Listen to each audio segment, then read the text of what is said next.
शेरू एक बदसूरत और हारा हुआ इंसान था जिसने अपनी नौकरी और जीने की इच्छा खो दी जब एक लड़की ने उसे छेड़छाड़ी का झूठा इल्जाम लगाया।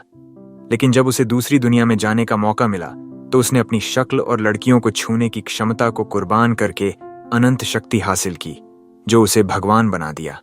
शेरू हमेशा से बदसूरत था लेकिन कभी बुरा इंसान नहीं था। वह एक साधारण ऑफिस वर्कर था जिसने अपनी बदसूरती को अपने रास्ते में नहीं आने दिया और ईमानदारी से जिंदगी जी। उसने हर किसी का सम्मान किया और एक साधारण सामाजिक जिंदगी थी। लेकिन सब कुछ तब बदल गया जब एक महिला ने ट्रेन में उसे छूने का झूठा इल्जाम लगाया। सिर्फ इसलिए कि वह बदसूरत था, किसी ने उसकी बात नहीं मानी। मामला कोर्ट तक पहुंचा। शेरू ने मामला सुलझाने के लिए जुर्म कबूल कर लिया और एक छोटा जुर्माना भर दिया। लेकिन उसका प्लान उल्टा पड़ गया और उसे नौकरी से निकाल दिया गया क्योंकि वह एक सिद्ध छेड़छाड़ी बन गया। कुछ साल बाद उस महिला को एक ठगी के मामले में गिरफ्तार किया गया। उसे पैसे की जरूरत नहीं थी बल्कि वह जानबूझकर बदसूरत मर्दों को फंसाती थी। शेरू गुस्से से भर गया लेकिन उस घटना के ट्रॉमा की वजह से कुछ नहीं कर सका। उसका आत्मविश्वास चला गया और नौकरी नहीं मिली। वक्त के साथ हालत और खराब हुई और शेरू एक नौकरीहीन बंद कमरे में रहने वाला बन गया। उसने अपनी और अपने माता पिता की बचत खा डाली। एक दिन उसने अपने इलाके में लोगों के गायब होने की खबर पढ़ी। वह भी गायब होना चाहता था लेकिन खबर के कमेंट्स में उसे एक शख्स मिला जो दावा करता था कि वह दूसरी दुनिया में गया था। उसने कहा कि उसने शुरुआत में अपनी स्टेट पॉइंट्स गलत बांटी और आधी जिंदगी कुर्बान करके वापस धरती पर आ गया। शेरू ने हंसी उड़ाई लेकिन वह इतना हताश था कि उसने उस शख्स के दिए इंस्ट्रक्शंस फॉलो करने का फैसला किया। उसने खिड़की की तरफ मुंह करके हाथ उठाए। फिर जब घड़ी 12 बजी उसका लैपटॉप स्क्रीन अपने आप बदल गई और पूछा कि क्या वह नई जिंदगी शुरू करना चाहता है। शेरू को लगा कि यह वायरस है लेकिन मजाक में उसने नेक्स्ट क्लिक किया। अगली स्क्रीन ने दिखाया कि नई जिंदगी में वह 16 साल का होगा और अपनी शक्ल में कितने पॉइंट्स डालना चाहता है। हमेशा बदसूरत रहने की वजह से शेरू ने वैल्यू 5 से घटाकर 255 कर दी जिससे उसे ढेर सारे बोनस स्टेट पॉइंट्स मिले। सिर्फ ये शेरू को पता चला कि जितनी नकारात्मक खूबियां वह चुनता है उतने ज्यादा स्टेट पॉइंट्स मिलते हैं। उसने तुरंत ऐसी चीजें टाइप की जो कोई नहीं चाहेगा, जैसे अपनी इनकम 10,000% कम करना और हर बार लड़की को छूने पर 10% HP खोना।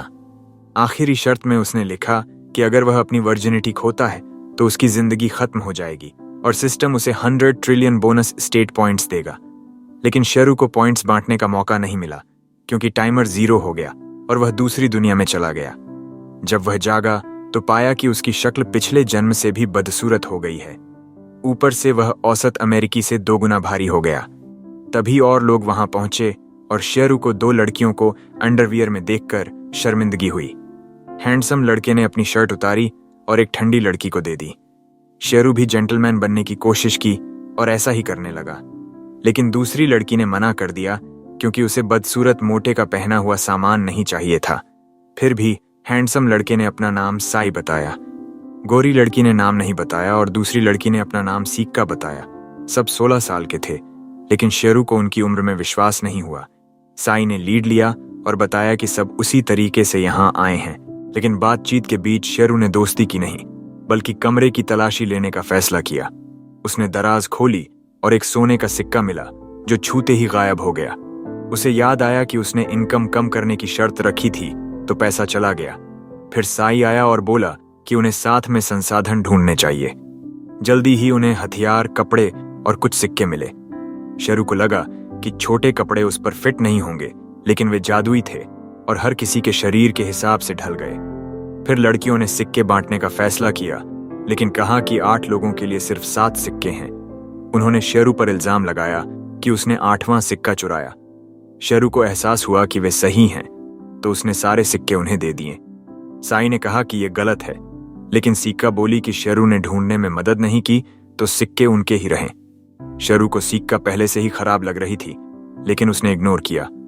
फिर साई ने पूछा कि क्या शेरू कुल्हाड़ी ले सकता है सिक्कों के बदले। सिक्का इसके खिलाफ थी और सेजी ने कहा कि वह अकेले फैसला नहीं ले सकता। उसने बताया कि पिछले जन्म में वह स्वार्थी था और कम्युनिकेशन की दिक्कत थी, अब वो बदलना चाहता है। उसने शेरू को भी कहा कि उसके पास भी कुछ दिक्कतें हैं, उसे उनसे उबरना चाहिए। आखिर में उन्होंने हथियार बांटने के लिए स्टोन पेपर सिजर्स खेला। शेरू हर बार हारा और उसे सिर्फ लकड़ी का डंडा मिला। फिर साई ने कहा कि साहसिक सफर की शुरुआत के लिए हाथ मिलाना चाहिए, लेकिन शेरू ने मना कर दिया क्योंकि वो जोखिम नहीं लेना चाहता था। जल्दी ही उन्हें एक नक्शा मिला और वे नजदीकी शहर की तरफ चल पड़े। लेकिन जैसे ही दरवाजा खुला, एक छोटा गॉब्लिन हमला करने को तैयार था। साई ने तेजी से कदम उठाया और एक ही वार में गॉब्लिन को मार डाला, लेकिन फिर उसे और गॉब्लिन्स आते दिखे। साई ने लीड लिया और गोरी लड़की को फ्रंट लाइन सपोर्ट करने को कहा, जबकि सिक्का ने तीर चलाने की तैयारी की। उसने शेरू से सिक्का की रक्षा करने को कहा और गॉब्लिन्स को एक एक करके हराने लगा। लेकिन सिक्का बिल्कुल नौसिखिया थी, जो तीर की डोरी तक नहीं बांध पाई। शेरू उसे जज कर रहा था कि पीछे से एक गॉब्लिन ने हमला कर दिया। उसने उसे एक ही वार में खत्म करने की कोशिश की, लेकिन पाया कि वह बहुत कमजोर है। छोटा गॉब्लिन उसे पीछे धकेल रहा था। शेरू को हैरानी हुई कि 100 ट्रिलियन स्टेट पॉइंट्स के बावजूद वह इतना कमजोर क्यों है। फिर उसे याद आया कि पॉइंट्स बांटने का वक्त नहीं मिला था। उसने अपने मौजूदा स्टेट्स से लड़ाई लड़ी और अगले वार से गॉब्लिन को हरा दिया। तभी एक स्टेटस विंडो खुली और उसे पता चला कि एक गॉब्लिन मारने से वह लेवल 32 पर पहुंच गया, क्योंकि उसका 10,000% एक्सपी बोनस था। इसी बीच सेजी और गोरी लड़की भी लेवल अप हुई और अपनी स्टेट पॉइंट्स स्ट्रेंथ और स्टेमिना में डाली। शेरू को एहसास हुआ कि कोई दूसरों की सिस्टम विंडो नहीं देख सकता, तो उसने हर खूबी में 1 ट्रिलियन पॉइंट्स डाल दिए। जैसे ही उसने ऐसा किया, उसकी सिस्टम विंडो ग्लिच करने लगी और एक सुनहरा प्रकाश उस पर पड़ा।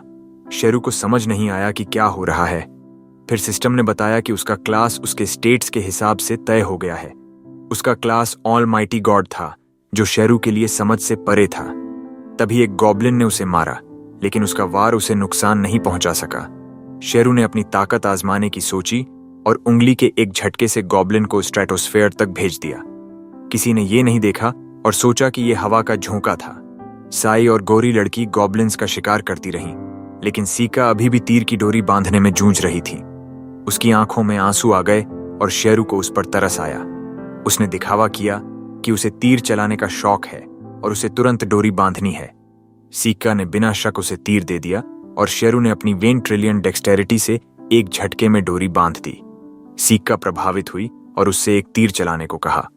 शेरू ने अपने क्लास के साथ आए स्किल्स में से थंडर एरो आजमाया, लेकिन तीर गॉब्लिन्स की जगह आसमान में चला गया। शेरू को लगा कि उसका निशाना खराब है। फिर अचानक एक विशाल जादुई चक्र आसमान में दिखा और एक भव्य थंडर ड्रैगन निकला, जो जमीन पर गिरकर सारे गॉब्लिन्स को मार डाला। सब हैरान थे, लेकिन शेरू ने कहा कि वह तीरंदाजी क्लब में था जहां यह सिखाया जाता है। सिक्का फिर से मान गई और लड़ाई में साथ देने लगी, लेकिन उसने बिना निशाना लिए तीर चलाए। साई और गौरी लड़की ने बाकी गॉब्लिन्स को खत्म कर दिया। थोड़ी देर बाद वे शहर पहुंचे। बाकी लोग खाने की तरफ दौड़े, लेकिन शेरू ने अकेले रहने का फैसला किया, क्योंकि एक बदसूरत हारा हुआ इंसान को अकेलेपन की जरूरत होती है। वह फव्वारे के पास बैठा और भूख महसूस की। तभी एक बिल्ली आई। वह उसे सहलाने जा रहा था, लेकिन रुक गया, क्योंकि उसे डर था कि कहीं ये मादा ना हो और छूने पर 10% एचपी खो जाए। तभी सिक्का वहां पहुंची और शेरू इतना घबराया कि पानी में गिर गया। बाहर निकलने के बाद सिक्का ने बताया कि उसने उसके लिए बर्गर खरीदा, क्योंकि उसे पता था कि शेरू टूटा हुआ है और वो उसकी मदद के लिए शुक्रिया अदा करना चाहती थी। शेरू को उसकी नजरिया अच्छा लगा और उसने बड़ा बर्गर ले लिया, लेकिन अचानक उनकी उंगलियां छू गईं और शेरू को जोर का झटका लगा, जिससे उसने बर्गर फेंक दिया। उसे 48 ट्रिलियन डैमेज हुआ, जो दुनिया को 300 बार तबाह कर सकता था। लेकिन बड़ी परेशानी ये थी कि सिक्का को लग रहा था कि शेरू ने जानबूझकर बर्गर फेंका। फिर भी शेरू ने अपने पुराने सेल्समैन स्किल्स का इस्तेमाल किया और बोला कि वो घबराया क्योंकि सिक्का बहुत खूबसूरत है। उसने कहा कि वो उसका बर्गर खाएगा और सिक्का ने कहा कि वो गंदा हो गया है। उसने अपना बर्गर उसे दे दिया क्योंकि वो वाकई शुक्रगुजार थी। शेरू ने उसकी कृतज्ञता स्वीकार की। बर्गर खाते वक्त साई और गौरी लड़की वहां पहुंचे और शेरू ने सोचा कि वो तब तक रुकता है जब तक सिक्का का बर्गर का पैसा चुकता नहीं करता। थोड़ी देर बाद सिक्का तीर खरीदने दुकान गई, क्योंकि उसके तीर बहुत जल्दी खत्म हो जाते हैं। उसने दुकानदार से बार बार तीर मांगे और कहा कि वो काफी अमीर है, लेकिन दुकानदार ने कहा कि उसका बैग भर चुका है। शेरू भी उसके साथ था और मदद करना चाहता था, लेकिन ये नहीं बता सका कि वो कभी भी तीर बना सकता है। बाहर आने पर साई और गोरी लड़की एक अच्छी जगह का इंतजाम करके लौटे। शेरू ने कहा कि वो पार्क में सोएगा क्योंकि उसके पास पैसे नहीं हैं, लेकिन सिक्का ने कहा कि वो उसके कमरे का खर्च उठाएगी। शेरू ने मना किया, लेकिन सिक्का ने महिला कार्ड खेला और पूछा कि क्या वो लड़की के पैसे लेने से मना कर रहा है। शेरू को जवाब देने का मौका नहीं मिला क्योंकि सिक्का ने उसका हाथ पकड़ लिया और खींचने लगी। चूंकि वो कपड़ों के जरिए छू रही थी, उसे नुकसान नहीं हुआ। रात को शेरू सोचने लगा कि वो यहां नहीं रह सकता क्योंकि फिर सिक्का और बाकियों का कर्ज बढ़ेगा। अगली सुबह साई और बाकी लोग उठे तो टेबल पर स्वादिष्ट कुकीज और खाना देखा। शेरू ने कहा कि वो सब खा लें क्योंकि वो अकेले नहीं खा सकता। उन्होंने पूछा कि ये सब कैसे मिला जब उसके पास पैसे नहीं हैं। शेरू ने कहा कि उसने एक तकनीक इस्तेमाल की जिससे लोग उसे कुछ देना चाहते हैं। असल में उसने डंडों से तीर बनाए और बार्टर सिस्टम से बेचकर खाना लिया। सिक्का ने कहा कि उसे भीख नहीं मांगनी चाहिए क्योंकि वो हमेशा मदद कर सकती है। शेरू सोचने लगा कि उसने सिक्का का कर्ज चुका दिया तो अब उसे रुकने की जरूरत नहीं। खाना खत्म होने के बाद साई ने नक्शा निकाला और कहा कि क्वेस्ट शुरू करनी चाहिए ताकि पैसे कमाए जा सकें। उसे गौर था कि कल लड़े गए मॉन्स्टर्स ने कोई पैसा या लूट नहीं छोड़ा, इसलिए उसने पास की गुफा देखने का प्लान बनाया। शेरू को साई के फैसले लेने की क्षमता अच्छी लगी। तभी एक रफ मर्द वहां आया और बोला कि वो गुफा तक गाइड कर सकता है। उसने अपना नाम काइशिरो बताया और कहा कि वो भी रीइंकार्नेटेड है। शेरू की बदसूरत शक्ल देखकर वो घबरा गया, लेकिन पूछा कि क्या सब नए हैं। साई तुरंत उठा और बात करने लगा, लेकिन सतर्क रहा। फिर काइशिरो ने जेब से हरे कार्ड निकाले और कहा कि ये पहले लॉग हाउस में मिलते हैं, इन्हें दिखाने से इंस पर फुल डिस्काउंट मिलता है। सिक्का घबरा गई क्योंकि उन्हें कार्ड नहीं मिले थे। काइशिरो ने कहा कि अब भी कार्ड दिखाने पर रिफंड मिल सकता है। उसने उन्हें लेने को कहा और सिक्का ने तुरंत ले लिए। साई को यकीन नहीं हुआ क्योंकि वो काइशिरो पर भरोसा नहीं कर रहा था। शेरू को भी शक था कि काइशिरो नौसिखियों का फायदा उठाने वाला है, लेकिन उसने सोचा कि हालात बिगड़े तो वो संभाल लेगा। साई ने फैसला लिया और काइशिरो को गाइड बनाने को कहा क्योंकि उन्हें जानकारी और जल्दी लेवल अप करने का तरीका चाहिए। काइशिरो ने ग्रुप को गुफा तक ले जाने लगा। जल्दी ही कुछ गॉब्लिन्स वहां आए। सिक्का ने तुरंत तीर चलाने शुरू किए, लेकिन एक भी निशाना नहीं लगा। शेरू निराश हुआ और काइशिरो ने सिक्का को सलाह दी कि वो तीर को 1 मिलियन येन का समझकर चले। अपनी दौलत पर गर्व के बावजूद इस सोच से सिक्का सावधान हुई और एक गॉब्लिन को सटीक वार से मारा। इसके बाद वे आगे बढ़े और शेरू को हैरानी हुई कि काइशिरो सचमुच अच्छा गाइड है। फिर काइशिरो ने हथियार इस्तेमाल करने का तरीका सिखाया और सिक्का फिर से बिना सोचे तीर चलाने लगी। काइशिरो ने शेरू से पूछा कि वो प्रैक्टिस क्यों नहीं कर रहा। शेरू ने कहा कि उसके पास अभी सही स्किल नहीं है। काइशिरो को लगा कि स्टाफ से लेवल अप करना मुश्किल है, लेकिन उसने हिम्मत न हारने को कहा क्योंकि स्टाफ का आखिरी स्किल शानदार होता है। शेरू को यह पहले से पता था क्योंकि तीर बनाने के लिए जंगल में गया था, जहां एक विशाल ऑर्क से टकराया और सबसे ताकतवर स्किल आजमाने की सोची, लेकिन सिस्टम ने चेतावनी दी कि यह स्किल 200 किमी के दायरे में सबको खत्म कर देगा और 15 लाख लोग मर जाएंगे, तो उसने उसे कैंसिल कर दिया। फिर काइशिरो ने अपनी कहानी बताई कि वो एक मरकरी ग्रुप में था, लेकिन लीडर राजा बन गया और वो पीछे रह गया। उसने राजा की तारीफ की कि वो लेवल 80 पर है और सारी स्टेट्स माउंट सोस्टीर से ऊपर हैं, जो शेरू के लिए बहुत कमजोर था। इसके बाद वे गुफा पहुंचे, जो प्राचीन खंडहर जैसी लग रही थी। सब उत्साहित थे, लेकिन सिक्का डर गई। गुफा में पहुंचकर उसे चूना पत्थर के नुकीले हिस्से पसंद आए और काइशिरो ने मना किया क्योंकि वो खतरनाक है। शेरू सोचने लगा कि क्या सिक्का सचमुच बच्ची है। साई ने उसे समझदारी से पूछा और बताया कि वो पिछले जन्म में 30 साल का था।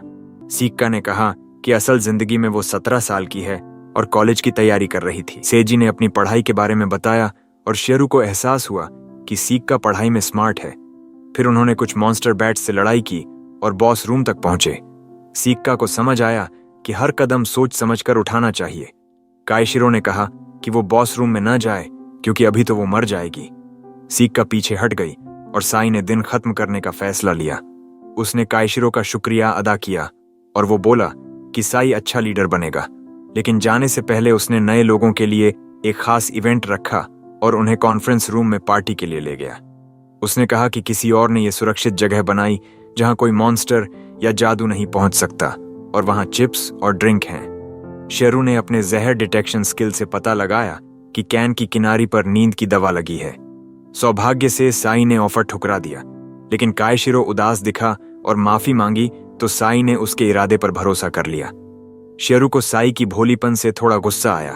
फिर सबने खाना पीना शुरू किया और शेरू ने बातचीत से ध्यान भटकाया ताकि वो एंटीडोट जादू चला सके। उसने पूछा कि सबने पिछले जन्म में क्या किया था और कमरे का माहौल गंभीर हो गया। शेरू को एहसास हुआ कि सब अपनी पुरानी जिंदगी से भागे थे, वो भी शामिल था। फिर साई ने थोड़ा अपने बारे में बताया। उसने कहा कि स्कूल से बोर होकर उसने अपनी कंपनी सक्सेस लाइफ शुरू की। शेरू को याद आया कि वो एक बार उस कंपनी में सेल्स पिच करने गया था और सीईओ साई जैसा लगता था। साई ने भी उसे याद किया क्योंकि शेरू का प्रभाव पड़ा था। उसने नाम नहीं बताया, लेकिन कहा कि एक सेल्समैन बिना अपॉइंटमेंट के आया और महंगा कॉपियर बेचने की कोशिश की। उसने मोल भाव किया, लेकिन सेल्समैन ने मुस्कुराने और विश्वास दिलाने की बात कही। प्रेरित होकर साई ने कर्मचारियों को कंपनी संभालने दी। कंपनी चल निकली, लेकिन फिर उसने स्टाफ को एआई से बदल दिया और कंपनी डूब गई। वो उदास हो गया और लगा कि सेल्समैन के मौके को बर्बाद कर दिया। इसलिए यहां आने पर उसने वादा किया कि किसी को नीचे नहीं होने देगा। अचानक उसने बताया कि सेल्समैन का नाम भी शेरू था, लेकिन मोटा शेरू ने नाटक किया कि वो सेल्समैन नहीं है। थोड़ी देर बाद दवा की वजह से सब सो गए और कायशिरो ने अपने गुंडों को बुलाया। शेरू सिर्फ दिखावा कर रहा था ताकि सही वक्त पर गुंडों से निपट सके। गुंडों ने सबको हथकड़ी लगाई। शेरू कुछ करने जा रहा था कि साई उठा और गुंडों से अपनी टीम को नुकसान न पहुंचाने को कहा। कायशिरो ने उसे गंभीरता से नहीं लिया क्योंकि साई खड़ा भी मुश्किल से हो रहा था। शेरू ने अपनी ताकत का इस्तेमाल नहीं किया ताकि साई नुकसान में न आए। सौभाग्य से साई ने गुंडों से भिड़ंत की और दीवार से टकरा गया। कायशिरो ने कहा कि प्रोडक्ट्स को नुकसान न पहुंचे क्योंकि इससे कीमत कम होगी। साई को यह सुनकर गुस्सा आया। उसने कहा कि यहां आने वाले लोग पहले से टूटे हुए होते हैं और दूसरा मौका मिलने पर लोग जैसे कायशिरो उन्हें नीचे धकेलते हैं। कायशिरो ने कहा कि वो किसी की सुनने वाला नहीं है और गुंडों को काम करने को कहा। शेरू ने फैसला लिया कि अब उसकी बारी है। उसने गुंडों पर कूदकर उन्हें अपने वजन से कुचल दिया। उसने साई को लड़कियों को लेकर भागने को कहा, लेकिन साई ने मना कर दिया। उसने गुंडों से कहा कि वो उनके साथ न उलझें क्योंकि वो एक वार में उन्हें हरा सकता है। गुंडों ने सोचा कि वो झूठ बोल रहा है। गुंडे उसकी तरफ दौड़े, लेकिन शेरू ने बीच में आकर उनके कमजोर वार सहते हुए उन्हें कुचल दिया। कायशिरो ने कहा कि पहले जंपिंग स्वर से निपटें। साई ने उसे भागने को कहा, लेकिन गुंडों ने शेरू पर कूद पड़े। नुकसान नहीं हुआ, लेकिन एक गुंडे ने उसकी नाक में उंगली डाल दी। अचानक साई के हाथ से चमक निकली और उसने गुंडों को पीछे हटने को कहा। उसने कहा कि ये उसका लाइट ऑफ ट्रुथ स्किल है जो गुस्से में एक्टिवेट होता है। गुंडों ने पूछा कि ये कौन सा स्किल है और साई ने बताया कि उसने वादा किया था कि दोस्तों को नीचे नहीं होने देगा। इस वादे से उसे बोनस पॉइंट्स मिले और उसने इस स्पेशल स्किल में डाले। उसने गुंडों को आखिरी मौका दिया, लेकिन कायशिरो ने कहा कि वो उसका हाथ काट देंगे। शेरू ने सोचा कि साई का वार देखा जाए तो उसने उसे शील्ड बनाया। उसने कहा कि उन्हें साथ काम करना चाहिए क्योंकि संख्या ज्यादा है। साई ने सुपर साइन फॉर्म में ट्रांसफॉर्म किया, जो गोकू ने भी नहीं किया। गुंडे घबरा गए और शेरू को भी उत्सुकता हुई। साई ने अपनी अटैक का नाम चिल्लाया और हाथ चमक उठा। वो कायशिरो की तरफ दौड़ा, लेकिन मुंह पर वार करने से पहले रुक गया। कायशिरो ने पूछा कि क्यों रुका, तो साई ने कहा कि वो जजमेंट नहीं कर सकता, ये देश का कानून करेगा। उसने कहा कि वो आसानी से गुंडों को खत्म कर सकता है, लेकिन उन्हें सुधरने का मौका देना चाहता है। शेरू को लगा कि ये भोलीपन बहुत ज्यादा है। तभी कायशिरो ने हथियार डालकर घुटने टेके और माफी मांगी। साई ने उसे भरोसा कर लिया और चला गया, लेकिन शेरू ने चेतावनी नहीं दी। कायशिरो ने पीछे से वार करने की कोशिश की, लेकिन शेरू ने उसे रोलिंग तकनीक से गिरा दिया। गुंडों ने शेरू को लात मारी, लेकिन नुकसान नहीं हुआ। उसने नाक से कचरा निकाला और दीवार की तरफ फेंका, जो विस्फोट हो गया। सब हैरान थे और शेरू ने साई की चमकती मुट्ठी को दीवार की तरफ इशारा कर दिया। उसने कहा कि साई ने अल्टीमेट मूव किया और एक सफेद बाज नीचे उतरा। गुंडे मान गए और कायशिरो ने आंसुओं के साथ वादा किया कि अब गलत नहीं करेगा। शेरू को लगा कि ये सजा काफी नहीं है, तो उसने गुंडों को लाइन में खड़ा करने को कहा। वे मान गए और शेरू ने साई से स्लैप करने को कहा। साई हिचकिचाया क्योंकि वो हारे हुए को सजा नहीं देना चाहता था। गुंडे डर गए तो शेरू ने बीच का रास्ता निकाला। उसने कहा कि साई अपनी मुट्ठी से स्लैप करे ताकि उन्हें दूसरों का दर्द महसूस हो। उसने साई को समझाया कि वो प्यार की ताकत से उन्हें सही रास्ते पर ला सकता है। साई ने सुपर साई फॉर्म छोड़ दिया और कहा कि गुस्से से नहीं, प्यार से बदलाव लाना है। गुंडों को यकीन नहीं हुआ कि कोई इतना भोला हो सकता है, लेकिन ये उनके फायदे में रहा। शेरू जानता था कि साई का भरोसा सही नहीं है। खैर, एसजी की आंखों में आंसू हैं जब वो प्यार से बदमाशों को थप्पड़ मारता है और बदमाश उसे थैंक्स देते हैं कि उसने उन्हें एक मौका दिया। सबको थप्पड़ मारने के बाद शेरू बदमाशों को बांधता है, जब किसी लड़कियों को सुरक्षित जगह ले जाता है। लेकिन वो बहुत थक जाता है और काम पूरा करने से पहले गिर जाता है। बदमाशों को उम्मीद हो जाती है कि अब वो उनसे जीत सकते हैं और वो शेरू को अपनी तरफ करने की कोशिश करते हैं। वो उसे औरतें देने का वादा करते हैं, वो भी उसकी अगली शक्ल के बावजूद, और ऊपर से ज्यादा पैसे भी देंगे। लेकिन शेरू उन्हें दिखाता है कि वो अगली तो है लेकिन बास्टर्ड नहीं। वो बस अपनी हथकड़ियां तोड़कर उन्हें डराता है और बताता है कि सेजे उससे भी ज्यादा ताकतवर है। बदमाश उसे कोसते हैं कि उसने उनका ऑफर ठुकरा दिया, लेकिन शेरू को उनकी बातों से कोई फर्क नहीं पड़ता। थोड़ी देर बाद काया और उसके आदमियों को स्थानीय अधिकारियों के हवाले कर दिया जाता है और शेरू की टीम को इनके इनाम की बड़ी रकम मिलती है। लड़कियां इतने पैसे देखकर खुश हो जाती हैं और सी कहता है कि इसे सबके बीच बांट देना चाहिए। सीका कहती है कि वो बेहोश थीं, तो उन्हें पैसे का हक नहीं और सी को ले लेना चाहिए क्योंकि उसने बदमाशों को हराया।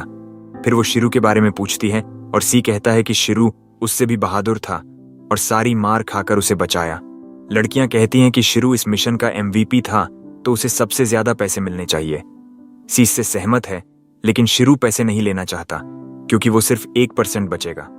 तो वो साई से कहता है कि उसे पैसे खर्च करने की बुरी आदत है और उसे किसी भरोसेमंद इंसान को रखना चाहिए। सी इस प्लान से सहमत नहीं होता, लेकिन जब शेरू जोर देता है कि वो पैसे नहीं रख सकता, तो सेक्का आगे आती है और पैसे संभालने की बात कहती है।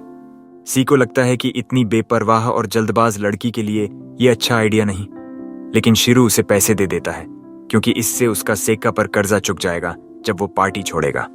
थोड़ी देर बाद सेक्का सी को हैमबर्गर की दुकान ले जाती है और उसे कुछ अच्छा खिलाने की बात करती है।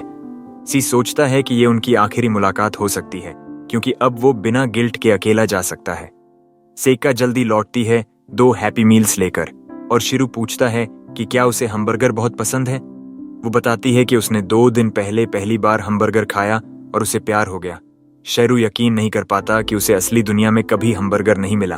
खैर, वे खाना शुरू करते हैं और साइका शेरू से उसके स्टैट्स के बारे में पूछती है।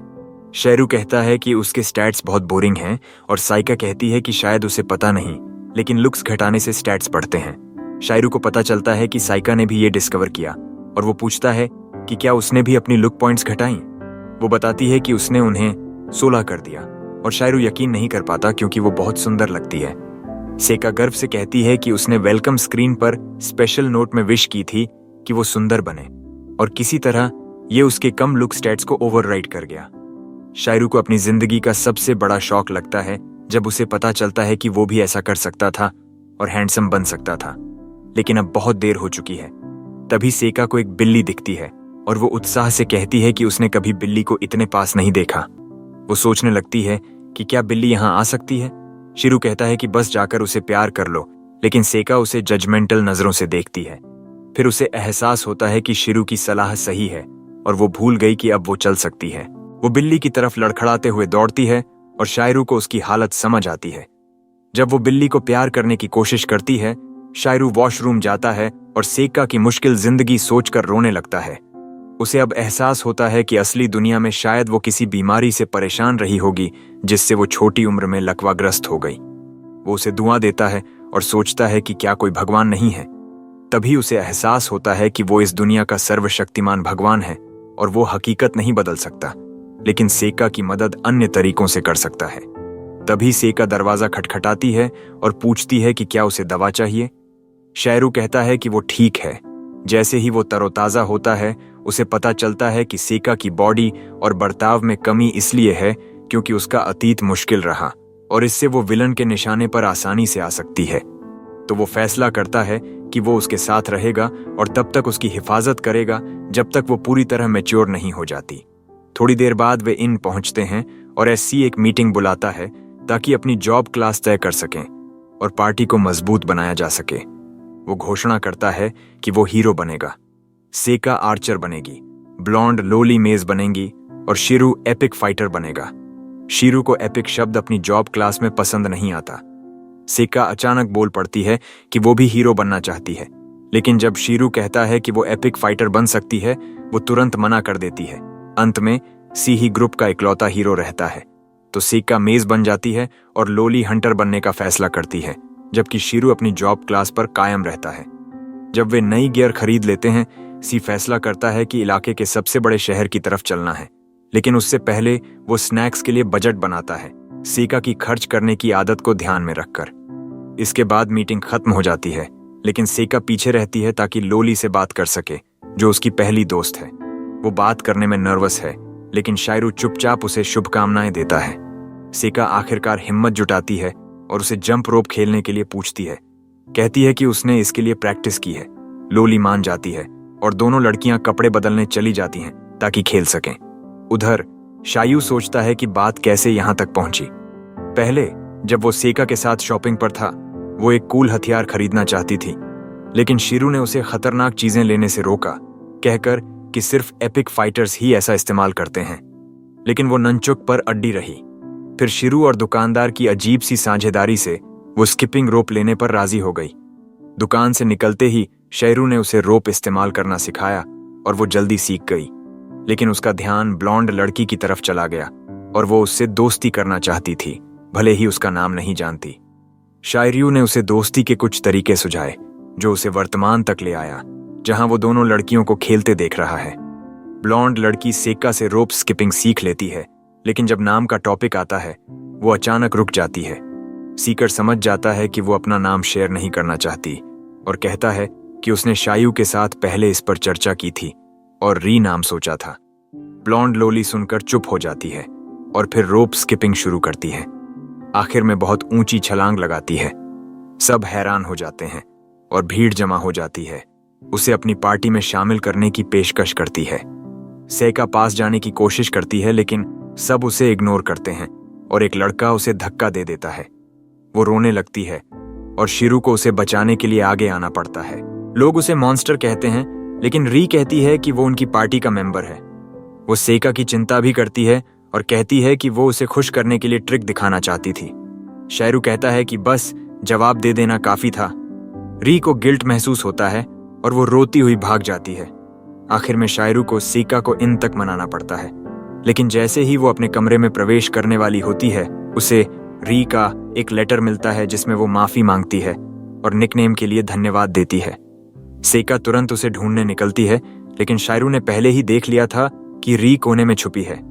वो उसे बाहर आने को कहता है और वो कहती है कि उसे प्राइवेट में बात करनी है। वो कहता है कि बाद में उसे कोर्ट न ले जाए और फिर कमरे में जाता है जहां री एक फ्लाइंग ग्रेवल से माफी मांगती है। शिरू को समझ नहीं आता कि वो उससे क्यों माफी मांग रही है, लेकिन री बताती है कि उसे उसका पूरा कानूनी नाम पता है और वो सी की बातों वाला सेल्समैन भी है।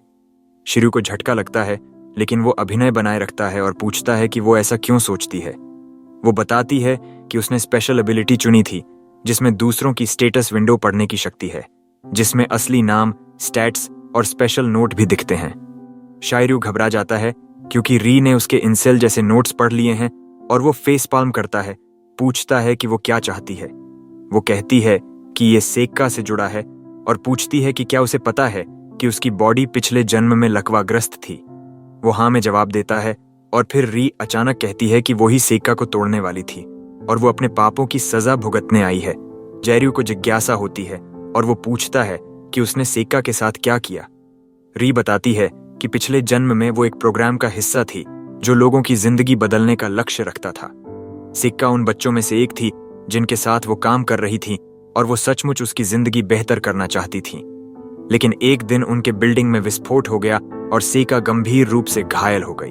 री रोने लगती है और कहती है कि वो हादसे को रोक नहीं पाई और सेका को बचा नहीं सकी। उसे उस गलतफहमी का पछतावा है जो वहां काम करने वालों के बीच हुई और ऐसी घटनाओं से बचने के लिए उसने स्पेशल नोट्स में लिखा कि वो लोगों को बेहतर समझना चाहती है। शू समझ जाता है कि इसी वजह से री को दूसरों की स्टेटस देखने की शक्ति मिली। वो उस प्रोग्राम के बारे में पूछता है और वो बताती है कि वो एआई से जुड़ा था। उसकी कहानी शायरू को याद दिलाती है कि सेजी की कंपनी एक एआई प्रोग्राम के विस्फोट की वजह से दिवालिया हो गई थी, और वो पूछता है कि क्या वो उसी की बात कर रही है। वो हाँ में जवाब देती है और बताती है कि वो दरअसल एसआई की बहन है, लेकिन यहाँ उसने अपना व्यवहार और पर्सनैलिटी पूरी तरह बदल लिया है, तो साई उसे पहचान नहीं पाएगा। शिरू को उसकी कहानी पर शक है, लेकिन री कहती है कि वो झूठ नहीं बोल सकती क्योंकि ये उसकी स्पेशल एबिलिटी की कीमत थी। वो महसूस करती है कि उनका एक साथ इस दुनिया में आना कोई इत्तेफाक नहीं, और उनके पिछले जन्म में भी उनका नसीब जुड़ा था। वो जानती है कि शायरू सीका को खुश करना और साजी को बेहतर एडवेंचरर बनाना चाहता है, और वो उसकी मदद करने की रिक्वेस्ट करती है। शायरू कहता है कि सी और सीका बहुत प्योर हैं और उन्हें इस दुनिया में सुरक्षित रहने के लिए उसकी जरूरत है। वो री के साथ काम करने के लिए तैयार हो जाता है और वो अपने बाल काट कर अपनी नीयत दिखाती है। शायरू को समझ नहीं आता कि इसमें क्या मतलब था, और री कहती है कि सी ने कहा था कि उसे छोटे बाल अच्छे लगते हैं। खैर, इसके साथ वे औपचारिक रूप से एक पैक्ट बनाते हैं ताकि अपने दोस्तों की मदद कर सकें। अगली सुबह वे राजधानी शहर की ओर जाने के लिए तैयार होते हैं और शीरू एक अजीब टर्टल गोट हाइब्रिड क्रीचर लाता है जो उनका सामान ढोएगा। री आखिरी में पहुंचती है और सेका के कहने पर कि उसे छोटे बाल अच्छे लगते हैं, वो भावुक हो जाती है। इसी के साथ उनकी यात्रा शुरू होती है और जल्दी ही उन्हें कुछ मॉन्स्टर्स मिल जाते हैं। सेका अपनी आइस मैजिक से एक को मार गिराती है, और जब दूसरा उस पर हमला करता है, सी उसे बचाता है, जबकि री उनकी पीठ संभालती है। वे जल्दी ही मॉन्स्टर्स से निपट लेते हैं और सेका अपनी मैजिशियन स्किल शायरू को दिखाती है, जो बस सर हिलाकर कहता है कि वो अच्छी है। सी कहता है कि सूरज ढल रहा है तो कैंप करने की जगह ढूंढनी चाहिए, और सब मान जाते हैं। वे वलीरिया शहर की तरफ जा रहे हैं और सेका की एडवेंचर की चाह ने उन्हें पहाड़ों से जाने को मजबूर किया, जो खतरनाक मॉन्स्टर्स से भरे हैं और वहां कोई इन नहीं है। लकीली उन्हें एक खोखला पेड़ मिलता है जहां रात बिता सकते हैं। सेका इससे बहुत खुश होती है। सी पूछता है कि क्या वो फायरवुड इकट्ठा करना चाहेगी या फिशिंग, और सेका कॉन्फिडेंटली कहती है कि वो नदी से सबसे बड़ा मछली पकड़ेगी, लेकिन वो अपनी ही रोब में हुक फंसाती है। शीरू उसे छुड़ाता है और फिर उसे फिशिंग सिखाने ले जाता है, लेकिन उन्हें मछली के काटने का इंतजार करना पड़ता है। अचानक सेका अपनी क्राई बेबी आदत के बारे में बात करने लगती है और कहती है कि वो ज्यादा मैच्योर और शांत बनना चाहती है। शेरिफ कहता है कि ऐसा करने की जरूरत नहीं, क्योंकि रोना गलत नहीं है। वो बताता है कि लोग सिर्फ दुख से नहीं बल्कि अपने कंट्रोल से बाहर होने वाली भावनाओं से भी रोते हैं। वो अपने अतीत को याद करता है और कहता है कि लोग धीरे धीरे रोने की क्षमता खो देते हैं, जो उन्हें मजबूत होने से रोकता है। वो सेका से कहता है कि रोना छोड़ने की बजाय उसे ये सीखना चाहिए कि क्या चीज उसके दिल को छूती है। सेका ये सुनकर भी रोने लगती है। तभी री वहां आती है, और जब उसे पता चलता है कि उन्हें अभी तक कुछ नहीं पकड़ा, वो नदी में मछलियों को गोली मार देती है और सेका को दे देती है। वो उत्साह से कैंपसाइट पर जाकर सी को देती है। उधर री कहती है कि सेका हमेशा शायरू के साथ खुश दिखती है। वो मानती है कि शायरू वो शख्स है जो दूसरों को आसानी से हंसाया कर सकता है, और पार्टी को उसकी मौजूदगी से कई तरीकों से सुरक्षा मिलेगी। शिरू को यह सुनकर शर्मिंदगी होती है, लेकिन वो वापस जाने का फैसला करता है। री उसे रोकती है और कहती है कि वो अपनी पहचान किसी से न बताए, क्योंकि इससे ग्रुप बंट सकता है, और वो उसकी बात मान लेता है। जल्दी ही वे कैंप पहुंचते हैं जहां सी और सीका खाना बना रहे होते हैं। खाना खाते वक्त सीका री की तरह बर्ताव करने लगती है और शायरू सी से पूछता है कि वो अपनी यात्रा के अंतिम लक्ष्य के बारे में क्या सोचता है। सी गंभीर हो जाता है और कहता है कि अब भी उनके पास कोई लक्ष्य नहीं है। वलेरिया पहुंचना उनका तुरंत लक्ष्य है, और ऐसा इस दुनिया और उसके प्रॉब्लम्स के बारे में जानना चाहता है ताकि आगे का प्लान बना सके। शीरू को उसकी सोच से प्रभावित होता है जब अचानक उसे झाड़ियों से आवाज आती है। एक बुरी तरह घायल और थकी हुई औरत जंगल से निकलकर गिर जाती है जैसे ही शीरू की टीम उसे नोटिस करती है। अपनी नींद में औरत सोचती है कि वो पहले कुछ बदमाशों से भाग रही थी। हालांकि वो इस दुनिया में रीइंकार्नेटेड थी, वो उनसे लड़ नहीं पाई और उसने अपने स्पेशल नोट्स को इसके लिए दोषी ठहराया। पिछले जन्म में वो कम सुंदर थी और उसका बॉयफ्रेंड उसे छोड़कर एक खूबसूरत लड़की के साथ चला गया था। उसके सर्कल में सबने उसे चिढ़ाया और औरत खूबसूरत लड़कियों से नफरत करने लगी। अचानक उसकी नींद टूटती है और वो कैंप साइट पर सेजी के साथ पाती है जो उसकी देखभाल कर रहा है। वो बताता है कि उन्होंने उसके घाव साफ किए और पहला इलाज किया।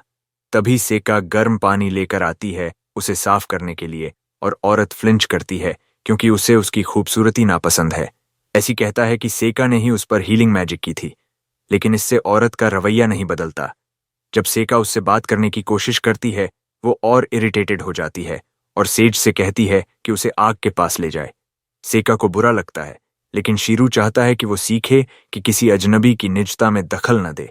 साथ ही वो उसे वन आर्म्ड औरत से दूर रहने को कहता है, क्योंकि उसे उसकी सच्चाई पता है। पहले जब औरत गिर गई थी, सी ने शीरू से पानी लाने को कहा था। शीरू नदी की तरफ दौड़ा, लेकिन री ने उसे रोका और उसके चेहरे से लग रहा था कि कुछ गड़बड़ है। उसने बताया कि औरत भी रीइंकारनेटेड है और उसका स्पेशल नोट खतरनाक है। उसने लिखा था कि वो कभी खूबसूरत लड़कियों को माफ नहीं करेगी और उन्हें बेरहमी से मारेगी। दोनों ने सोचा कि वो सेका को निशाना बना रही है। वर्तमान में सजई औरत को कंफर्ट करता है, जो खुद को राया कहती है। वो पूछता है कि क्या उसे खाना चाहिए और वो खुशी से हाँ कहती है। लेकिन जब सेका उसे कटोरा देती है, उसका गुस्सा फूट पड़ता है। रिया अपने हथियार की तरफ बढ़ती है, लेकिन री ने पहले ही उसे छुपा लिया था और अब वो उस पर नजर रख रही है। शायरू भी रिया को देखता रहता है ताकि वो कुछ गलत न करे, लेकिन सी और सेका को इसकी भनक नहीं है। सी पूछता है कि रिया को चोट कैसे आई और वो कहती है कि कुछ लोगों ने उनकी पार्टी पर हमला किया और वो अपने दोस्तों से बिछड़ गई।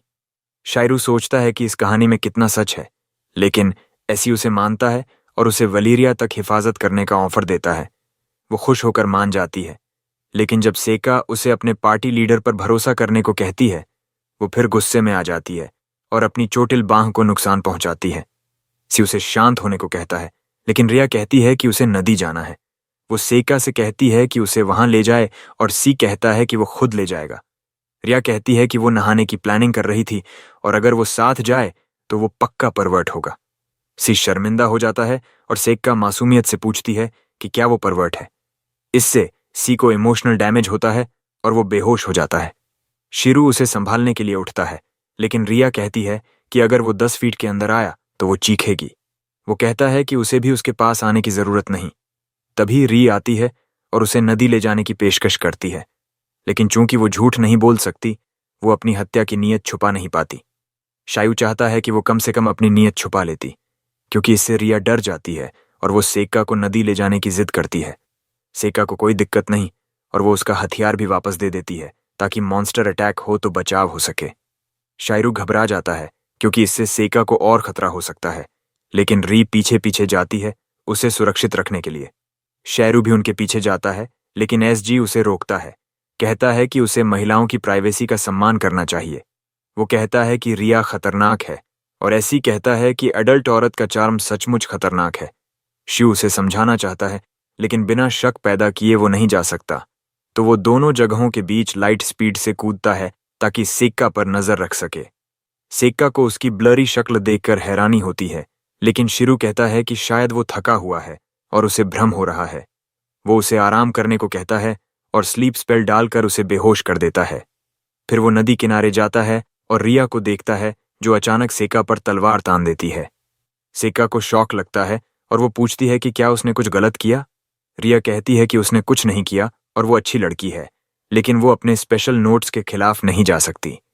वो सेक्का को बताती है कि उसने कसम खाई थी कि वो खूबसूरत लड़कियों को मारेगी, क्योंकि उन्होंने उसकी जिंदगी बर्बाद कर दी थी। वो अलग अलग एडवेंचर पार्टीज में जाकर खूबसूरत लड़कियों को मारती रही और फिर अगली पार्टी में भाग जाती, लेकिन आखिरकार वो पकड़ी गई।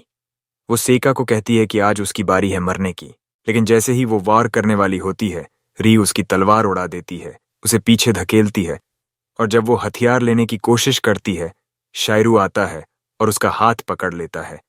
वो उसे छोड़ने को कहती है, लेकिन वो अपनी तलवार निकालता है और कहता है कि अब वो नहीं भाग सकती। तभी एक चमकदार रोशनी सबको चौंका देती है। वे सोचते हैं कि क्या हो रहा है और रोशनी के स्रोत की तरफ देखते हैं, जहां से सेक्का में बदलाव आया है और वो एक एंजल बन गई है। शायरू को शौक लगता है कि साजी के बाद उनकी टीम में एक और शख्स है जो ट्रांसफॉर्म हो सकता है। सेक्का रिया की तरफ तैरती है और कहती है कि अब और दुख की जरूरत नहीं। रिया उसे दूर रहने की धमकी देती है, लेकिन उसकी कटी बांह बहुत दर्द करने लगती है और वो गिर जाती है। सेक्का पूछती है कि क्या वो लोगों को नुकसान पहुंचाना चाहती है और आरी कहती है कि नहीं। लेकिन वो अपने स्पेशल नोट के खिलाफ नहीं जा सकती। शिरू उस गरीब लड़की पर तरस खाता है जो अपने नोट्स की वजह से जेफरी डामर बन गई। लेकिन सेका मानती है कि इसके लिए कोई रास्ता होना चाहिए। वो रिया की तरफ तैरती है जो उसके हाथ झटक देती है। फिर सेक प्रार्थना करती है कि वो नुकसान करना बंद करे। अचानक उसके हाथों से रोशनी निकलती है और रिया की कटी बांह तुरंत फिर से बन जाती है। वो अपने हाथ देखकर भावुक हो जाती है और शीरू को हैरानी होती है कि भगवान होने के बावजूद वो ऐसे चमत्कार नहीं कर सकता। सेका अचानक बताती है कि उसने स्पेशल नोट्स में लिखा था कि अगर उसके दोस्तों को दर्द हो तो वो एंजल बनकर उन्हें ठीक करे और जो खो गया उसे वापस लाए। रिया रोने लगती है जब उसे पता चलता है कि सेका उसे दोस्त मानती है। फिर सेका अपने पिछले जन्म की बात करती है। वो कहती है कि उसके चेहरे पर भयानक निशान था और एक आंख भी खो चुकी थी। वो नहीं चाहती कि कोई ऐसा झेले। वो मानती है कि वो रिया के इमोशनल दर्द को ठीक नहीं कर सकती, लेकिन साथ मिलकर रास्ता ढूंढ सकते हैं। लेकिन रिया उसे दूर जाने को कहती है और उसे अगली कहती है। अचानक उसे अपनी हालत का हल दिखता है और वो कहती है कि सेक्का का रोता हुआ चेहरा अगली लगता है, इसलिए वो उसका निशाना नहीं रही। वो भाग जाती है, सेक्का को कंफ्यूज और दुखी छोड़कर। रिया का पीछा करती है कि वो क्या करेगी। फिर सेका अचानक अपनी नॉर्मल फॉर्म में लौटती है और गिर जाती है, लेकिन शुक्र है कि शैरू उसे पकड़ लेता है। उधर रिया एक सुनसान जगह ढूंढती है और पेड़ पर कुछ लिखती है।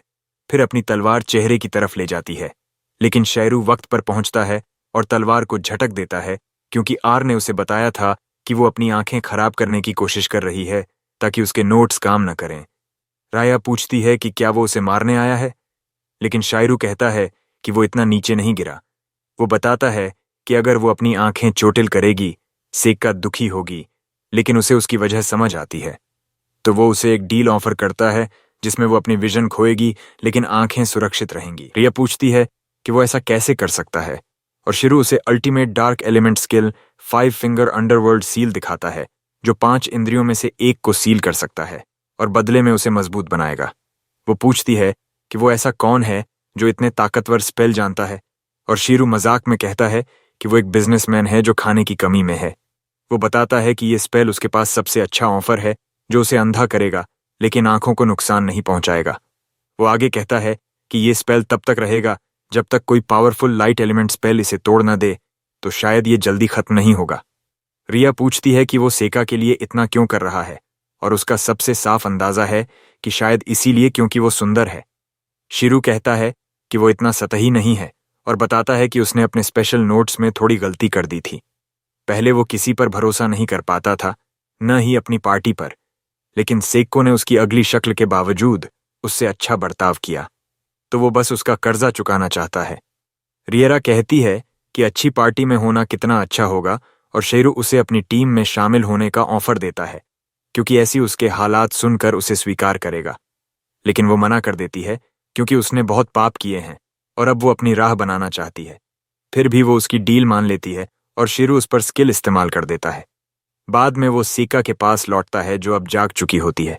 वो उसे बताता है कि उसकी शक्ति ने रिया की बांह फिर से बना दी और वो खुश हो जाती है कि वो अब और लोगों की मदद कर सकती है।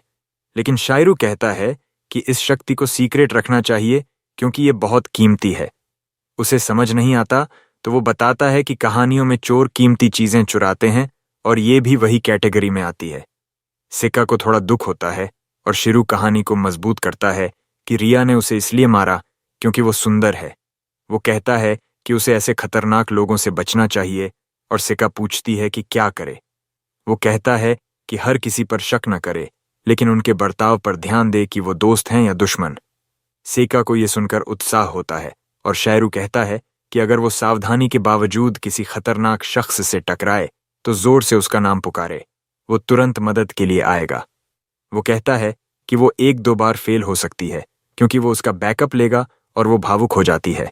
फिर वो अपना हाथ बढ़ाती है और डील को हैंडशेक से सील करने की बात करती है, जानते हुए कि इससे उसे बहुत दर्द होगा।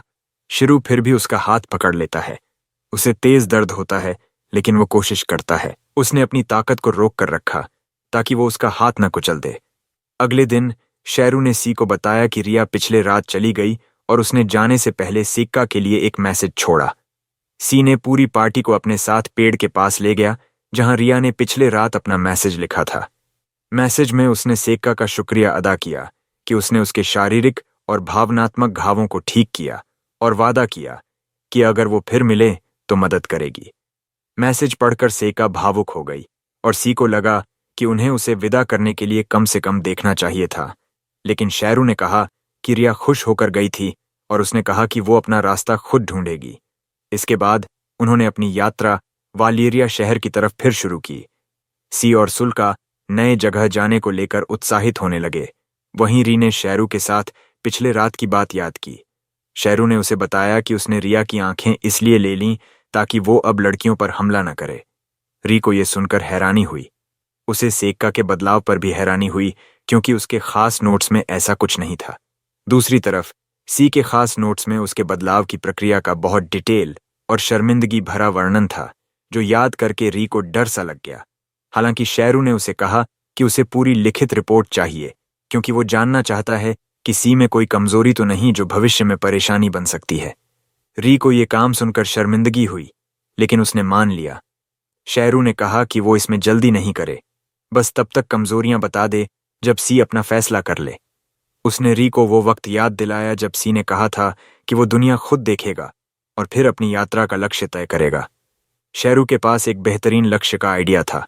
वो मानता था कि सी को राजा बनना चाहिए क्योंकि स्कैमर कायोहिरो ने उसे बताया था कि यहां तक दूसरी दुनिया के लोग भी राजा बन सकते हैं। उसने री से कहा कि सेक्का एक मासूम इंसान है जो असली दुनिया के बारे में कुछ नहीं जानती, लेकिन सी दुनिया की स्याह सच्चाई जानता है, फिर भी उसका दिल साफ है।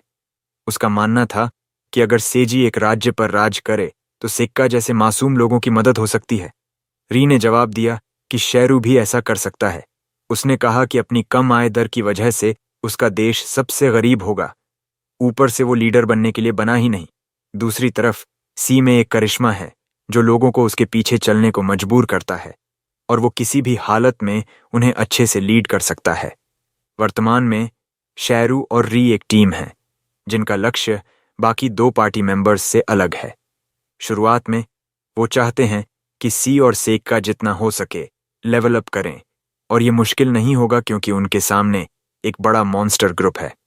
सी ने सबको कहा कि वो मॉन्स्टर ग्रुप को तोड़कर शहर के गेट तक पहुंचेंगे, लेकिन जैसे ही वो दौड़ने लगे, सी अचानक रुक गया और बोला कि उसे अपने जूते की लेस बांधनी है।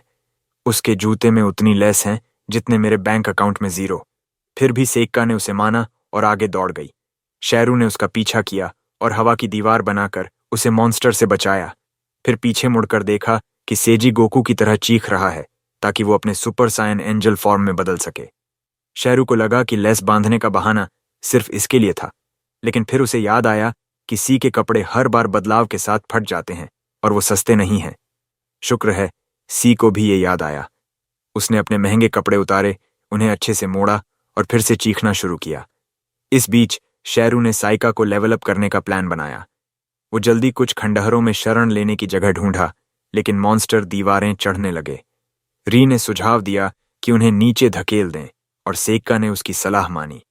शेरू ने सर्वशक्तिमान भगवान का आशीर्वाद दिया जिससे उनकी ताकत बढ़ गई और उन्हें कोई दिक्कत न हुई। उसने फैसला किया कि बिना मॉन्स्टर मारे जंग को जितना हो सके टाल दे। इसलिए उसने कीचड़ से गोलेम बनाए जो मॉन्स्टर से सुरक्षित लड़ाई करें। फिर वो मुड़कर देखा कि सेजी कहाँ है। उसे निराशा हुई कि वो अभी भी चीख रहा है क्योंकि उसे गुस्से की जरूरत है बदलाव के लिए, लेकिन अभी कुछ नहीं था। अचानक उसे वो वक्त याद आया जब एक इंटर्न ने उसके जूते पर पैर रखा और उस गुस्से को चैनल कर वो बिना कपड़े फाड़े बदल गया। वो नीचे की तरफ दौड़ा और शेरू सोचने लगा कि आखिर उसके पंखों का क्या फायदा है। सेजी खंडहरों पर चढ़ गया जहां बाकी पार्टी थी और री को उसकी अजीब हरकतें देखकर क्रिंज अटैक आ गया। उसने खुद को वॉन्डरिंग एडवेंचरर हीरो अल्डाइन बताया और नीचे कूदकर अपनी खास ताकत से मॉन्स्टर खत्म कर दिए। सेका उससे बहुत प्रभावित हुई, लेकिन री को उसकी अजीब हरकतें देखकर उल्टी आने को हुई। इस बीच सेजी छोटे मॉन्स्टर से लड़ता रहा, लेकिन जब उसे एक विशालकाय रॉक गोलेम का सामना हुआ तो उसने अपनी ताकत बंद कर दी ताकि बाद में ऑनरा फार्म कर सके। इसके बाद उसने सारे मॉन्स्टर खत्म कर दिए और गायब हो गया, फिर अपनी नॉर्मल फॉर्म में लौट आया। सेका को शक तक नहीं हुआ कि सेजी ही अल्डाइन था और उसने उसे बताया कि हीरो कितना कूल था। उसे सुनकर सेजी खुश हुआ और चाहा कि बाकी भी उसकी तारीफ करें। शेरू सोचने लगा कि क्या सच में इस नार्सिसिस्टिक इंसान को राजा बनाना सही होगा। जल्दी ही वो वालियरिया शहर पहुंचे और वहां कई सरप्राइज मिले। शहर का चौराहा जीवंत और खुशहाल लोगों से भरा था और शहर के केंद्र में एक बड़ा कासल था। लेकिन हैरानी की बात थी, एक जॉब सेंटर जो कासल के बगल में था, और शेरू को उन कॉरपोरेट स्लेव्स पर बहुत तरस आया जो वहां घूम रहे थे। उसके बाद उन्होंने अपने सामान ले जाने वाले जानवर को शेड में लौटा दिया, लेकिन आदमी ने सेजी से कहा कि वो दूसरे जानवर को नहीं ले जा सकता। शेरू तो बहुत कुछ बर्दाश्त कर लेता, लेकिन उसे जानवर कहे जाने से उसे गुस्सा आ गया और आदमी उसकी नजर से डर गया। तभी सेका ने एक जानवर देखा जो शेरू जैसा दिखता था और वो भी हैरान हुआ। हालांकि सेका को वो क्यूट लगा, लेकिन ये बात करने लायक नहीं क्योंकि उसे सब कुछ क्यूट लगता है। इसके बाद उन्होंने शहर की खोज शुरू की और साका हर छोटी चीज से डिस्टर्ब हो रही थी। शेरू सोचने लगा कि ये दुनिया शांत और खुशहाल लगती है, लेकिन उनके जैसे दूसरी दुनिया के लोगों के लिए कई समस्याएं हैं। सबसे बड़ी दिक्कत यह है कि मॉन्स्टर पैसे नहीं छोड़ते और उन्हें पैसों की सही आमदनी ढूंढनी होगी ताकि वो अच्छे से जी सकें। शेरू सोचता है कि अगर वो अपनी सर्वशक्तिमान ताकत का इस्तेमाल करे तो सब आसान हो सकता है, लेकिन उसे लगता है कि ये तरीका उसके मासूम साथियों के लिए नुकसानदायक होगा और उसे चालाकी से काम लेना होगा। रात में वो एक इन में रुके और सेजी ने शेरू को बताया कि उसने शहर में पूछा और जाना कि यहाँ पैसे कमाने के लिए जॉब ढूंढनी होगी। शेरू को यह सुनकर निराशा हुई कि दूसरी दुनिया में भी जॉब की तलाश करनी पड़ेगी, लेकिन सेजी ने उसे डिटेल्स दी। उसने कहा कि यहाँ 2000 आरे महीने की सैलरी ठीक मानी जाती है। शेरू ने पूछा कि क्या मॉन्स्टर मारने का कोई इनाम नहीं, जैसा कल हुआ था। सेजी ने कहा कि जब तक उन्हें मॉन्स्टर हंट का क्वेस्ट न मिले उन्हें पैसे नहीं मिलेंगे। शेरू को याद आया कि जॉब सेंटर में कुछ हाई पेइंग जॉब्स थे। उसे एक डिटेक्टिव असिस्टेंट की जॉब याद आई जो 10,000 रास महीने देती थी, और एक कचरा साफ करने की जॉब थी जो 28,000 रास महीने देती थी। उसने सेजी को ये जॉब्स बताई और कहा कि ये संदिग्ध लगते हैं क्योंकि इनके लिए कोई एक्सपीरियंस या क्वालिफिकेशन नहीं चाहिए। उसे डर था कि सिक्का इन जॉब्स में फंस सकती है और उसे इनसे दूर रखना होगा। सेजी ने उसकी बात मानी और कहा कि साधारण जॉब्स से तो नॉर्मल जिंदगी ही मिलेगी, लेकिन हाई पेइंग जॉब्स या तो शक के दायरे में हैं या फिर बहुत एक्सपीरियंस चाहते हैं। अचानक सेजी को एक आइडिया आया और उसने शेरू से पूछा कि वो कसीनो जाने के बारे में क्या सोचता है। शेरू को सुनकर हैरानी हुई कि उनका हीरो भी जुआ खेलना चाहता है, लेकिन सेजी ने कहा कि वो सिर्फ जानकारी जुटाना चाहता है।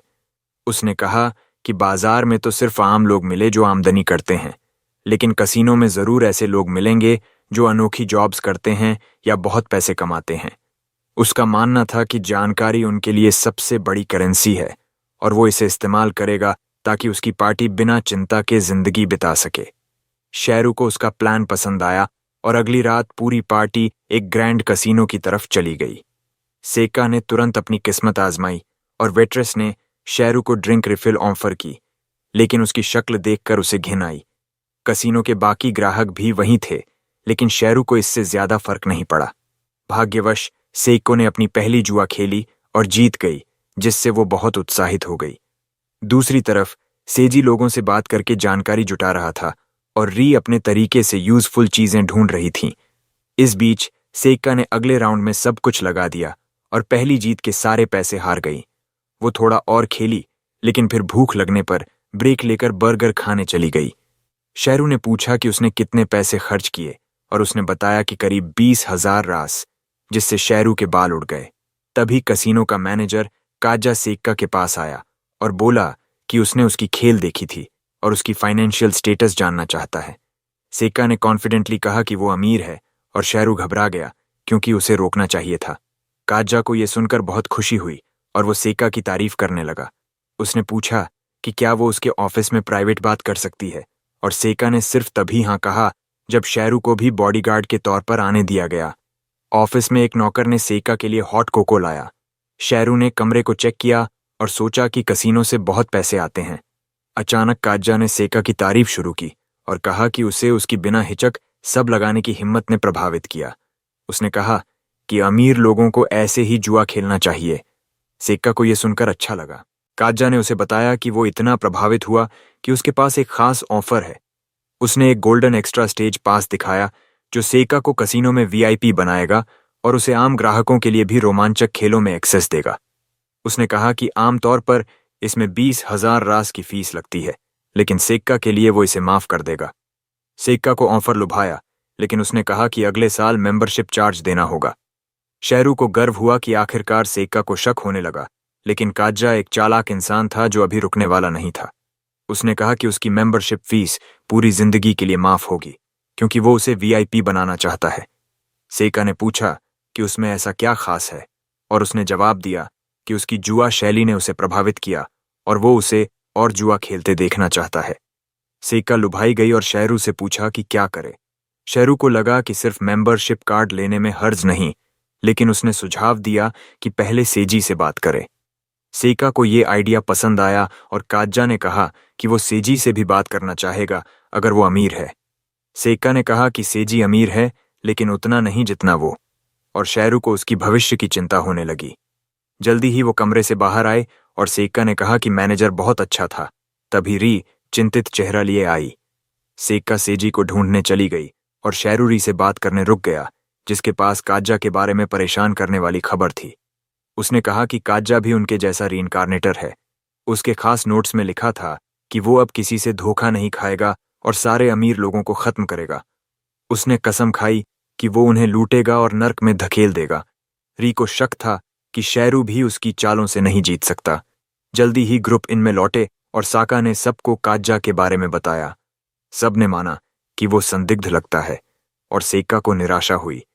सेजी ने शेरू की राय पूछी और उसने कहा कि काज्जा लोगों को खास महसूस कराने और धोखा देने में माहिर है। उसे खुशी हुई कि सेक्का उसके झांसे में नहीं आई, लेकिन कई लोग फंस सकते हैं। इसके बाद सेजी ने अपनी रिपोर्ट शेयर की। उसने कहा कि उसने जॉब सेंटर से हाई पेइंग जॉब्स लेने वालों से बात की। हैरानी की बात यह थी कि सारी जॉब्स कसीनो तक ले गईं और किसी का टेस्ट पास नहीं हुआ। सिर्फ एक शख्स काई का दोस्त डिटेक्टिव असिस्टेंट की जॉब पा सका, और उसका काम कसीनो में खर्च करने वालों को ढूंढना था। कहानी तब और डरावनी हुई जब सेजी ने बताया कि काई का दोस्त लंबे समय से गायब है। उसके घर गया तो घर गायब था और प्लॉट बिकाऊ था।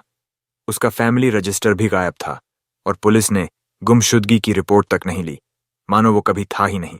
शेरू को यकीन हो गया कि काज्जा इसके पीछे है। उसने देखा कि री कुछ बताने को घबराई हुई है, तो उसने इशारा किया कि वो जो भी कहे वो उसका साथ देगा। री को राहत मिली और उसने सेजी को कसीनो के पिछले गेट के पास मिली एक चीज दी। सेजी और शेरू ने कपड़ा हटाया तो एक इंसानी उंगली देखकर घबरा गए और सेक्का को देखने से रोक दिया।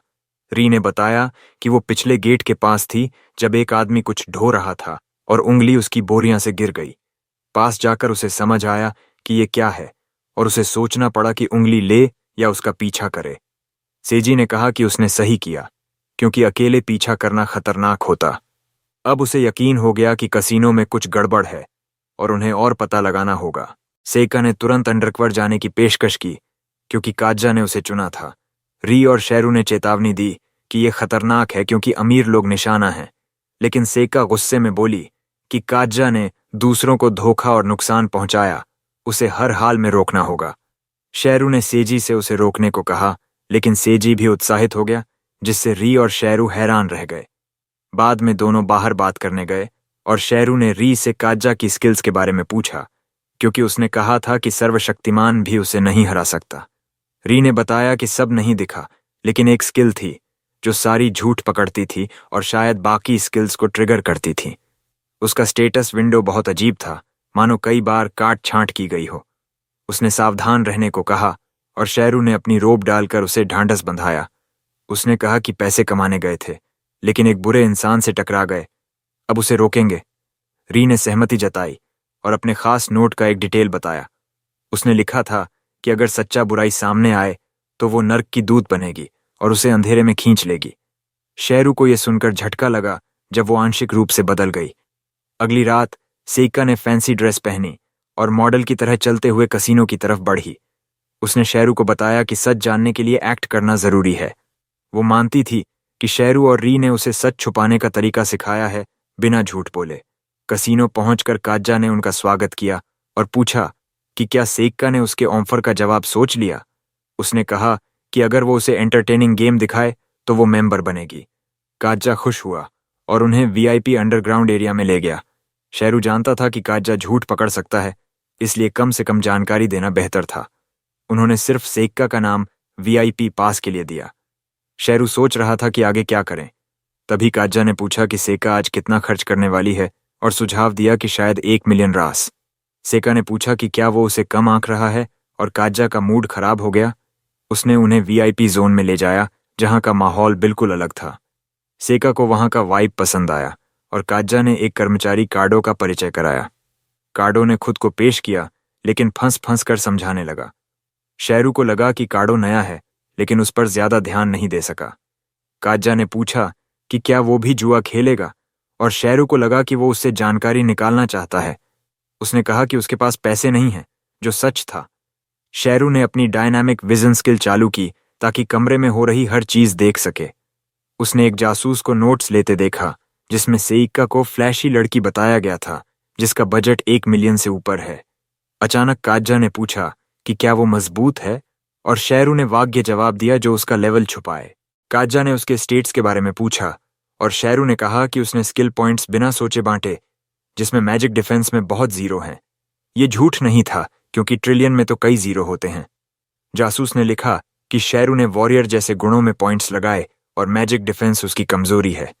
तभी एक कर्मचारी आया और काजा को बुला ले गया। काजा ने सेइका से कहा कि उसे जाना होगा और पूछा कि क्या वो मॉन्स्टर बैटल जैसे रोमांचक गेम देखना चाहेगी। सेइका ने सोचने की बात कही। काजा चला गया और कार्डो को उसकी देखभाल सौंपी, जो अभी भी घबराया हुआ था। शेरू ने पेट दर्द का बहाना बनाया और कार्डो से वॉशरूम पूछा। कार्डो उसे ले जाने लगा, लेकिन सेइका ने उसे रोका और कहा कि ग्राहकों पर ध्यान दे।